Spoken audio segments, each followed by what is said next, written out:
વીજભારિત આયનો પ્રોટોન જે છે એ પરસ્પર જે અપાકર્ષણ થાય છે એ અપાકર્ષણના બળને ઉપરવટ જઈને પણ એ નાના એવા કદની અંદર એને બાંધીને રાખે છે. આ જે શક્તિ જે દ્રવ્યમાન ઘટ થાય છે એની શક્તિ જે એ દ્રવ્યમાન ઘટનું રૂપાંતર જે છે શક્તિમાં થાય છે એ આ ધન વીજભારિત આયનોને એટલે પ્રોટોનને એક નાના કદમાં બાંધી રાખવા માટે એનો ઉપયોગ થાય છે. અને એટલા માટે જે દ્રવ્યમાન ઘટને અનુલક્ષીને જે શક્તિ મળે છે એ શક્તિને આપણે બાઇન્ડિંગ એનર્જી એવા નામથી ઓળખીએ છીએ.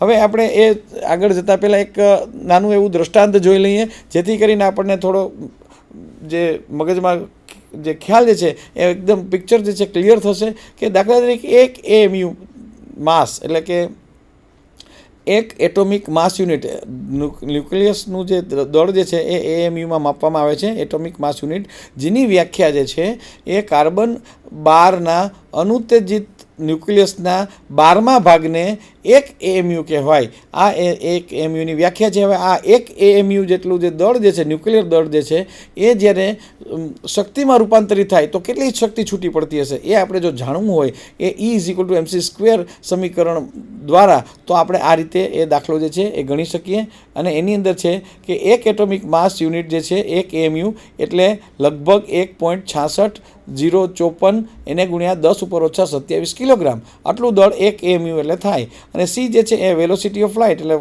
પ્રકાશનો વેગ બતાવે છે જેનું મૂલ્ય 2.99792 એને ગુણ્યા 10⁸ મીટર્સ પર સેકન્ડ આટલું એનું મૂલ્ય છે. હવે આ બંનેને જ્યારે આપણે E=mc² સમીકરણમાં મૂકીએ ત્યારે એનું જે ગુણાકાર કરીને જે જવાબ મળશે આપણને એ આપણને આ જવાબ આટલો મળશે 1.49242 × 10⁻−10 કિલોગ્રામ ઇન્ટુ મીટર પર સેકન્ડ સ્ક્વેર. આ જે છે એ બંનેને આપણે જ્યારે ગુણાકાર કરીને ભેગા કરીશું ત્યારે આપણને આ રીતે મૂલ્ય મળશે. અને એને જ જ્યારે આપણે આ જે છે એ કિલોગ્રામ ઇન્ટુ મીટર પ્રતિ સેકન્ડ સ્ક્વેર છે જેને આપણે હવે જૂલમાં કે એમાં ફેરવી હોય અને એમઈવીમાં ફેરવી હોય, ઇલેક્ટ્રોન વોલ્ટમાં ફેરવી હોય તો એનું મૂલ્ય જે છે એ 931.49 એમઈવી જેટલું થશે. એટલે આ 1.69 એટલે ચાર્જ ઓન ઇલેક્ટ્રોન જે છે એનાથી આપણે એને ભાગવું પડે.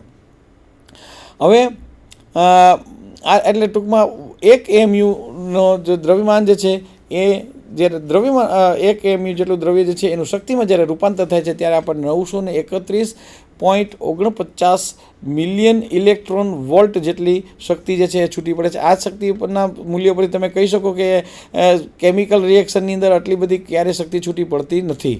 અને એ જ જે છે એ કેમિકલ રિએક્શન અને ન્યુક્લિયર રિએક્શન્સ વચ્ચેનો જે બેઝિક તફાવત જે છે એ આપણે જે આગળ જોઈ ગયા એને જે છે સમર્થન આપે છે.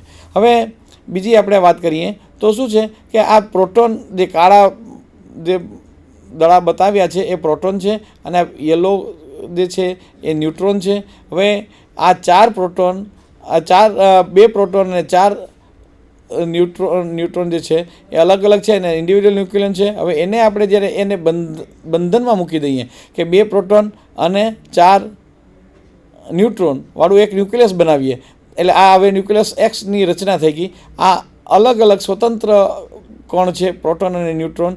હવે જોઈએ તો mass of the sum of individual nucleons એટલે આ છૂટા જે ન્યુક્લિયોન જે છે એનું દ્રવ્યમાન એ હંમેશા માસ ઓફ ધ ન્યુક્લિયસ એટલે આ માસ ઓફ ધ ન્યુક્લિયસ આટલા જ કોણ જે છે એ આની અંદર એક નાના ન્યુક્લિયસની રચના કરે છે એના દ્રવ્યમાન કરતાં એ હંમેશા વધારે હોવાનું. અને જેને હિસાબે આ ડેલ્ટા એમ જે છે એ માસ ઘટ અથવા તો માસ ડિફેક્ટ, માસ લોસ જે કહીએ એ આ જગ્યાએ ઉત્પન્ન થાય છે. અને આ ડેલ્ટા એમ જેટલું જે દ્રવ્યમાનની ઘટ આવે છે એ ડેલ્ટા mc² એને કહીએ છીએ આપણે બાઇન્ડિંગ એનર્જી. અને આ જે ડેલ્ટા mc² આવ્યું એ આ જે કણ જે છે એની અંદર પ્રોટોન અને પ્રોટોન વચ્ચે જે ધન વીજભારિત આયનો જે છે એની વચ્ચે અપાકર્ષણનું બળ છે એની ઉપરવટ જઈને એને દબાવીને આ જે કદ જે છે ન્યુક્લિયસની અંદર જે કદ જે છે એની અંદરથી આ બળ જે છે છટકવા દેતું નથી.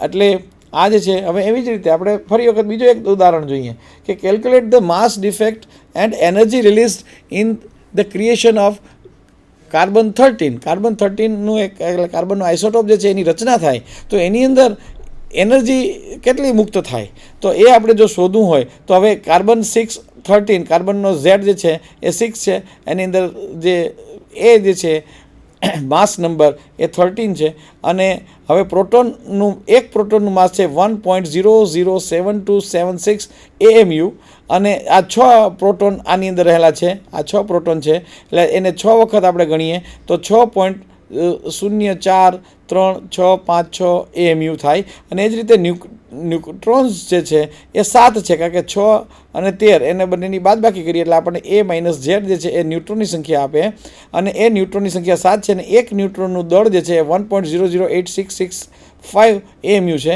એટલે હવે આ જ્યારે 7 ન્યુટ્રોનનું દળ જે છે એ 7.06065 AMU થશે. એટલે ટોટલ માસ જે છે એ આ 7.06 વત્તા 6.043 એ બંનેનો સરવાળો કરશું એટલે 13.104311 AMU જેટલું થશે. હવે એની સામે કાર્બન 13 જે છે એનું જે દ્રવ્યમાન જે છે એ 13.003355 જોવા મળે છે. તો માસ ડિફેક્ટ કેટલી થઈ? તો આગળનું જે સમીકરણ હતું એ 13.104311 AMU અને આ 13.003355 આ બંનેનો તફાવત એટલે 100956 AMU જેટલું થાય. એટલે જો હવે આપણે સાબિત કરી ગયા કે એક AMU જેટલો દ્રવ્યમાન જે છે એ જ્યારે એનર્જીમાં રૂપાંતર થાય ત્યારે એ 931.49 MeV જેટલી શક્તિ છૂટી પડે. તો 0.01 AMUનું દળ જે છે એ જ્યારે શક્તિમાં ફેરવાય ત્યારે કેટલી શક્તિ છૂટી પડે? તો એ મૂલ્ય જે છે આપણને આ રીતે બતાવે છે એ 94.04 MeV કાર્બન 13 જે છે એની જ્યારે રચના થાય ત્યારે 94.04 MeV જેટલી જે શક્તિ જે છે એની અંદરથી મુક્ત થાય છે. અને આ જે છે એ કાર્બન 13ની બાઇન્ડિંગ એનર્જી તરીકે ઓળખાય છે. હવે એવી રીતે આપણે કોઈ ન્યુક્લિયર રિએક્શન્સ આપણને આપ્યું હોય કે ભાઈ લિથિયમ 3 પ્લસ ન્યુટ્રોન 2 ન્યુક્લિયાઈ તો અને એની અંદરથી બને છે આલ્ફા પાર્ટિકલના 2 ન્યુક્લિયસ.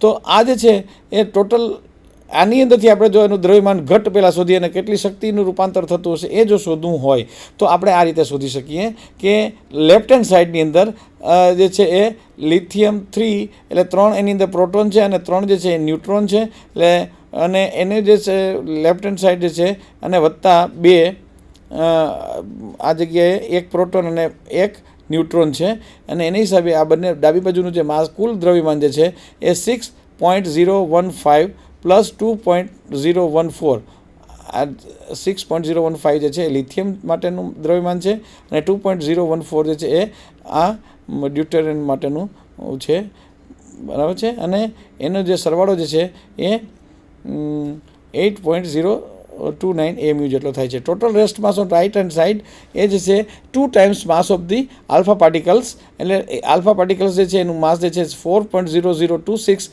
AMU છે અને 2 વખત આપણે લેવું પડશે. અહીંથી આ 2 ન્યુક્લિયસ એના ઉત્પન્ન થાય છે એટલે બમણું કરવું પડશે એટલે એની કિંમત થશે 8.0052 AMU.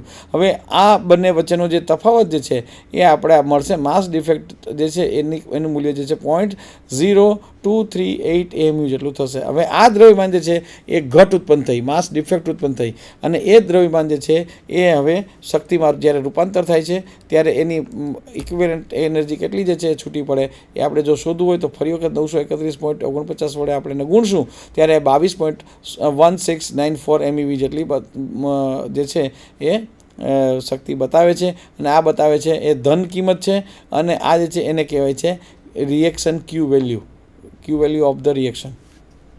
એટલે કહી શકાય કે આ જ્યારે ન્યુક્લિયર રિએક્શન બને છે ત્યારે એક લિથિયમ 3-6નું ન્યુક્લિયસ અને જ્યારે એની અંદર ડ્યુટેરિયમની વચ્ચેનું જે રિએક્શન થાય છે અને આલ્ફા પાર્ટિકલના 2 ન્યુક્લિયસ આપણને જ્યારે મળે છે ત્યારે આપણે એક રિએક્શન દીઠ 22.1694 MeV જેટલી શક્તિ આપણને મળે છે. તો આટલી શક્તિ મુક્ત થાય છે.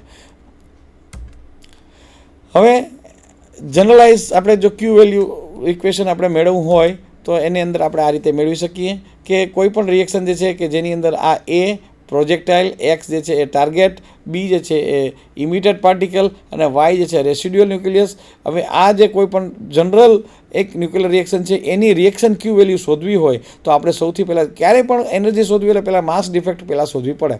એટલે માસ ડિફેક્ટ આપણને જે છે એ આ રીતે મળશે: mass of A plus mass of X minus mass of B minus mass of Y.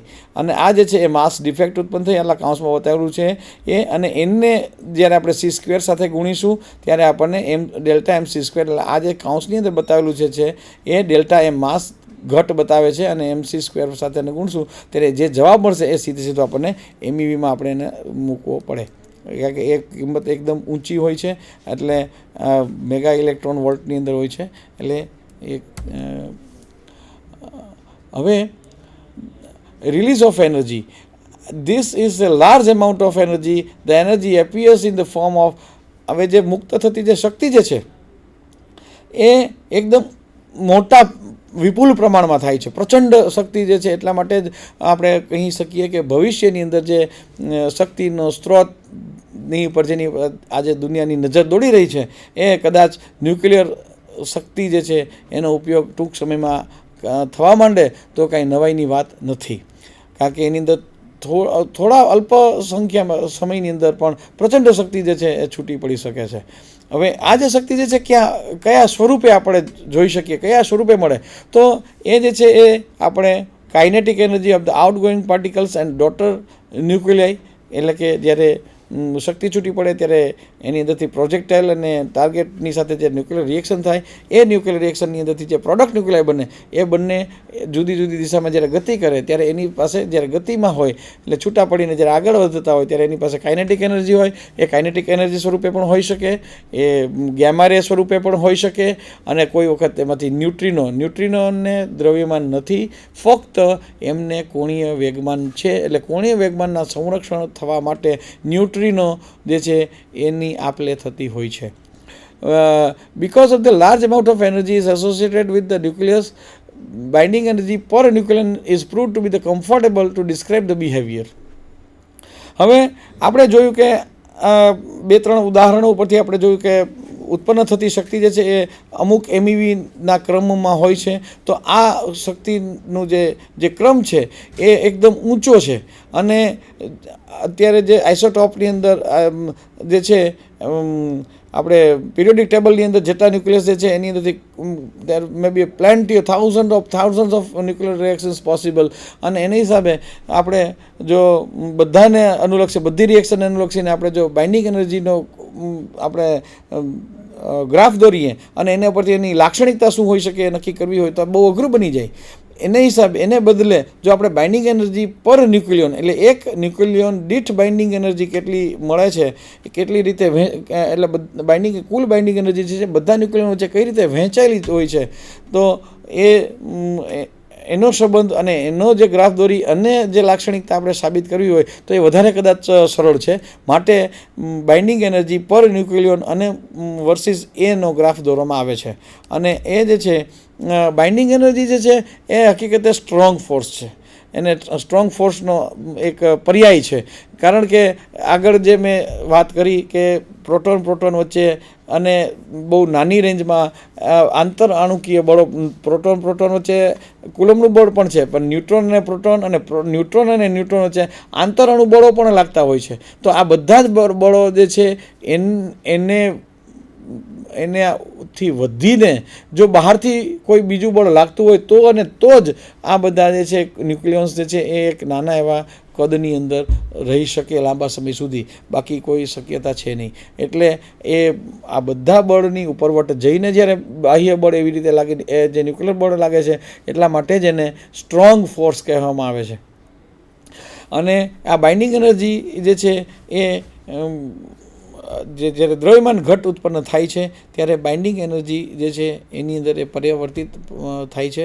અને binding energy is also the energy that requires to break the nucleus into the individual protons and ન્યુટ્રોન્સ.